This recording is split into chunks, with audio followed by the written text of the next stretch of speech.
Viewers, अपनी इस video में हम जर्नल एंट्री के जरिए फिक्स्ड एसेट्स को परचेज करना और फिर उनकी डेप्रिसिएशन को रिकॉर्ड करना जो है वो सीखेंगे।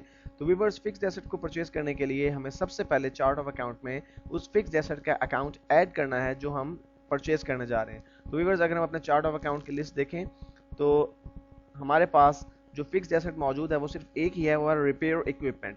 और उसके साथ साथ उसकी हमने एक्यूमुलेटेड डेप्रिसिएशन का अकाउंट जो है वो भी बनाया हुआ है। वो पहले से बल्कि हमारे पास एक्यूमुलेटेड डेप्रिसिएशन का अकाउंट मौजूद था जो कि कंट्रा एसेट अकाउंट हुआ करता है। और साथ ही व्यूअर्स, हमारे पास डेप्रिसिएशन एक्सपेंस का अकाउंट भी मौजूद है इसी इक्विपमेंट को डेप्रिसिएट करने के लिए। तो व्यूअर्स, आप डेप्रिसिएशन के लिए दो स्ट्रेटजीज को अडॉप्ट कर सकते हैं। एक स्ट्रेटजी तो ये है कि आप एक सिंगल अकाउंट ही डेप्रिसिएशन एक्सपेंस का बनाएं और एक सिंगल अकाउंट ही एक्यूमुलेटेड डेप्रिसिएशन का बनाएं। लेकिन ये प्रोसीजर करने में तो आसान है, लेकिन इसके बहुत से नुकसानात हैं। मसलन आपको ये नहीं पता चलेगा कि आपके कौन से एसेट की टोटल कितनी डेप्रिसिएशन हुई है और कौन से एसेट की बुक वैल्यू क्या है। इसलिए मैं आपको ये सजेस्ट करता हूँ कि आप अपने हर फिक्स्ड एसेट का अलग से अकाउंट बनाएं, हर फिक्स्ड एसेट का अलग से एक्यूमुलेटेड डेप्रिसिएशन अकाउंट बनाएं और हर फिक्स्ड एसेट का अलग से डेप्रिसिएशन एक्सपेंस अकाउंट बनाएं। तो व्यूअर्स, अपने अकाउंट्स को अपने हिसाब से ढालने के लिए मैं इस एक्यूमुलेटेड डेप्रिसिएशन का अकाउंट नाम का नेम जो है चेंज कर रहा हूँ और साथ साथ इस डेप्रिसिएशन एक्सपेंस का जो अकाउंट है उसका नाम भी मैं चेंज कर रहा हूँ। बेसिकली मैं सबसे पहले अपने रिपेयर इक्विपमेंट का डेप्रिसिएशन एक्सपेंस अकाउंट और एक्यूमुलेटेड डेप्रिसिएशन अकाउंट जो है बनाना चाहता हूँ। इसलिए मैं एक्यूमुलेटेड डेप्रिसिएशन के अकाउंट को एडिट करता हूँ और इसको करने के लिए मैं इसको राइट क्लिक करके एडिट के बटन पर जो है वो क्लिक कर दूंगा और यहाँ पर अकाउंट नेम में मैं एक्यूमुलेटेड डेप्रिसिएशन के सामने मेंशन करूंगा कि किस चीज़ की एक्यूमुलेटेड डेप्रिसिएशन है। तो ये मेरी रिपेयर इक्विपमेंट की जो है वो व्यूअर्स, बेसिकली नाम जो है वो बहुत ज़्यादा लेंथी हो चुका है, इसलिए मैं इसकी शॉर्ट टर्म यूज़ कर रहा हूँ, accumulated depreciation and repair equipment, और इसको मैं सेव एंड क्लोज कर रहा हूँ। व्यूअर्स, अब ये अकाउंट जो है मेरी एक्यूमुलेटेड डेप्रिसिएशन का अकाउंट जो है क्रिएट हो चुका है रिपेयर इक्विपमेंट की डेप्रिसिएशन को टोटल करने के लिए। और साथ साथ मैं डेप्रिसिएशन एक्सपेंस जो हमारा अकाउंट है इसको भी मैं एडिट कर देता हूँ ताकि ये मुझे पता चले कि ये मेरी किस चीज़ कौन से फिक्स्ड एसेट की जो है वो डेप्रिसिएशन एक्सपेंस अकाउंट है। तो मैं इसे एडिट करता हूँ और इसका नाम डेप्रिसिएशन एक्सपेंस शॉर्ट में करके डेप्रिसिएशन एक्सपेंस और रिपेयर इक्विपमेंट, ताकि मुझे पता चले कि ये मेरे कौन से एसेट की डेप्रिसिएशन का एक्सपेंस है।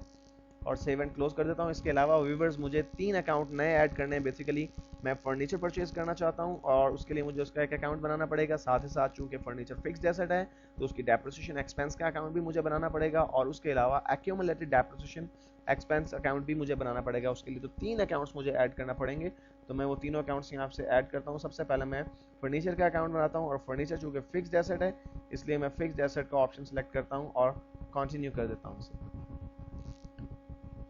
और व्यूअर्स, जो नेक्स्ट विंडो मेरे पास अपीयर हुई है उसमें मैं अकाउंट नेम एंटर कर देता हूँ फर्नीचर, और व्यूअर्स इसको मैं सेव कर देता हूँ। हमारा एक चार्ट ऑफ अकाउंट में एक अकाउंट जो है ऐड हो चुका है फिक्स्ड एसेट से। दूसरा अकाउंट जो मुझे क्रिएट करना है व्यूअर्स वो है इसकी एक्यूमुलेटेड डेप्रिसिएशन का अकाउंट। तो मैं न्यू के बटन पर क्लिक करता हूँ। एक्यूमुलेटेड डेप्रिसिएशन भी बेसिकली फिक्स्ड एसेट से रिलेटेड अकाउंट होता है। इसे हम कंट्रा एसेट अकाउंट कहते हैं। कंट्रा एसेट अकाउंट से मुराद ऐसे अकाउंट्स होते हैं जो किसी एसेट में से लेस होते हैं। चूंकि एक्यूमुलेटेड डेप्रिसिएशन लेस हुआ करती है इसलिए मैंने फिक्स्ड एसेट का ही कैटेगरी जो है सिलेक्ट की है और कंटिन्यू करता हूँ। मैं यहाँ पर इसकी अकाउंट टाइप को फिक्स्ड एसेट ही रहने देता हूँ, बस इसका नाम मैं एक्यूमुलेटेड डेप्रिसिएशन फर्नीचर कर देता हूँ और सेव एंड क्लोज कर देता हूँ। और व्यूअर्स, इसके अलावा मुझे एक अकाउंट और क्रिएट करना है और वो है मेरा डेप्रिसिएशन एक्सपेंस अकाउंट फर्नीचर। तो मैं एक्सपेंस की कैटेगरी को सिलेक्ट करता हूँ, कंटिन्यू करता हूँ और फिर यहाँ पर इसका नाम रखता हूँ डेप्रिसिएशन एक्सपेंस फर्नीचर और सेव एंड क्लोज कर देता हूँ। व्यूअर्स, अब अगर हम अपने चार्ट ऑफ अकाउंट पर नज़र दौड़ाएं तो हमारे पास तमाम मतलूबा अकाउंट्स मौजूद हैं। और अब सबसे पहले मैं एक जर्नल एंट्री के जरिए फर्नीचर अकाउंट को परचेज करना चाहता हूं। तो व्यूअर्स, इसके लिए मैं अकाउंटेंट के मेन्यू में से जाके मैं एक जर्नल एंट्री को सेलेक्ट करूंगा। ट्रांजैक्शन नंबर भी चेंज नहीं कर रहा और डेट को भी मैं एज इट इज ही रहने देता हूँ और व्यूअर्स मैं यहाँ पर ये अज्यूम करूँ कि मैं ये कैश पर जो है फर्नीचर परचेज करूँगा और उसके लिए मुझे डेबिट करना होगा उस फर्नीचर अकाउंट को। तो मैं अपने चार्ट ऑफ अकाउंट में से फर्नीचर अकाउंट को जो है वो सिलेक्ट करता हूँ और उसे डेबिट कर देता हूँ लेट्स से 2000 से, और मेमो में मैं लिखता हूँ परचेज्ड अ काउंटर। मैंने काउंटर परचेज किया और काउंटर जो है वो हमारे लिए फर्नीचर का पार्ट होता है। व्यूअर्स जो ही मैंने सेकंड कॉलम पे क्लिक किया, क्रेडिट के अंदर ऑटोमेटिकली 2000 आ चुका है और मैं क्रेडिट करूंगा अनडिपॉजिटेड कैश को, क्योंकि मैं कैश पर ये फर्नीचर परचेज कर रहा हूँ, इसलिए अनडिपॉजिटेड कैश को मैं क्रेडिट कर दूंगा। तो मैं यहाँ से अनडिपॉजिटेड फंड्स को सिलेक्ट किया और ऑटोमेटिकली आप देख रहे हैं व्यूअर्स कि वो परचेज जो है वो परचेज अकाउंटर की नरेशन यहाँ पर हमारे पास आ चुकी है। व्यूअर्स यहीं पर मैं डेप्रिसिएशन भी रिकॉर्ड कर सकता हूँ एक ही एंट्री के अंदर। बेसिकली हमारे पास ये फैसिलिटी मौजूद है कि हम जितनी मर्जी चाहें जर्नल एंट्रीज रिकॉर्ड कर सकते हैं एक ही बार में।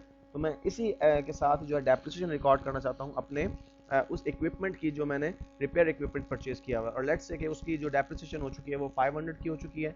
और आप जानते हैं कि डेप्रिसिएशन रिकॉर्ड करने के लिए हम डेप्रिसिएशन एक्सपेंस को डेबिट करते हैं और उसी एसेट के एक्यूमुलेटेड डेप्रिसिएशन अकाउंट को जो है वो क्रेडिट कर दिया करते हैं। तो व्यूअर्स उसके लिए मैं डेप्रिसिएशन एक्सपेंस का अकाउंट यहाँ से जो है सेलेक्ट करके डेबिट कर दूंगा। वो अकाउंट हमारे पास एक्सपेंसेस में नीचे मौजूद है, डेप्रिसिएशन एक्सपेंस। ये फर्नीचर का डेप्रिसिएशन एक्सपेंस अकाउंट है व्यूअर्स। हमें चाहिए हमारा जो है वो रिपेयर इक्विपमेंट का डेप्रिसिएशन एक्सपेंस, और मैं इसको 500 से डेबिट कर देता हूं व्यूअर्स और इसकी नरेशन लिख देता हूं depreciation of equipment for the year. और व्यूअर्स उसके साथ मुझे क्रेडिट करना पड़ेगा एक्यूमुलेटेड डेप्रिसिएशन अकाउंट। तो मैं एक्यूमुलेटेड डेप्रिसिएशन अकाउंट जो है वो क्रेडिट कर देता हूं, जो कि हमारे पास मौजूद है। रिपेयर इक्विपमेंट का एक्यूमुलेटेड डेप्रिसिएशन अकाउंट हमने बनाया हुआ है, ये देखिए एक्यूमुलेटेड डेप्रिसिएशन इक्विपमेंट, इसको मैंने सेलेक्ट किया और यहाँ पर भी नरेशन में वही लिख देता हूँ depreciation of equipment for the year.